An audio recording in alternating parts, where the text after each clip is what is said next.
back. Kevin's Mobile Repair. Got 2012 C300 Mercedes with a 3.2. We are replacing an alternator. I've already got it out, so I'm going to show you the quick down and dirty of how it came out. So these things have E14 inverted Torx bits. So what will happen is, especially for the bottom ones, you're not going to be able to get it out because the frame's in the way. But I have a cool little tool you guys can invest. This is an E14 ratcheting wrench. This allows you to go from the top, ratchet it out.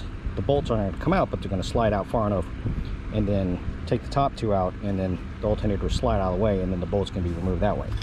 There's also a bracket up underneath that power steering hose is attached to, so this bracket will have to come out of the way in order to make all that easily accessible.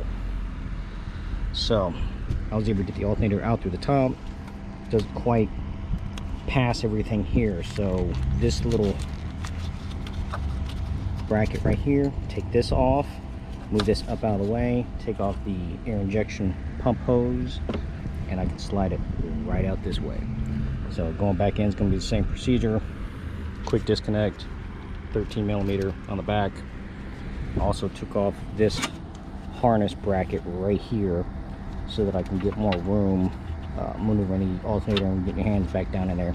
This is a T27 Torx, goes right here.